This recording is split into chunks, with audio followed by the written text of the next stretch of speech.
ધાનેરા પંથકમાં ગુનાખોરીનો ગ્રાફ સતત વધી રહ્યો હોય તેમ લાગી રહ્યું છે।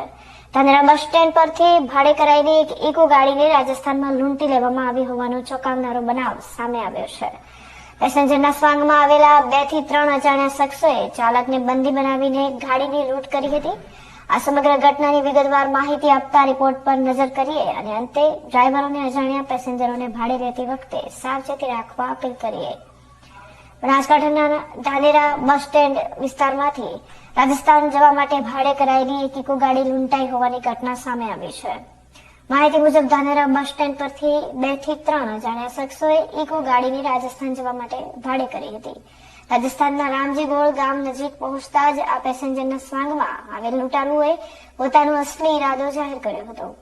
તેઓ ચાલકને કાચા રસ્તા પર લઈ ગયા હતા અને ત્યાં ચપ્પુ બતાવીને ડ્રાઈવરને ડરાવ્યો હતો। લૂંટારુઓએ ચાલકને દોરી વડે બાંધીને રસ્તામાં જ ઉતારી દીધો હતો અને ત્યારબાદ ઇકો ગાડી લઈને ફરાર થઈ ગયા હતા।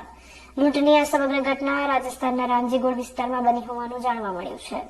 આ અકસ્માત બાદ ડ્રાઈવરે કોઈક રીતે છૂટીને પોલીસનો સંપર્ક કર્યો હતો। પોલીસે આ મામલે ગુનો નોંધીને લૂંટારુઓને પકડવા માટે લૂંટાયેલી ગાડીને શોધી કાઢવા માટે કાર્યવાહી શરૂ કરી છે।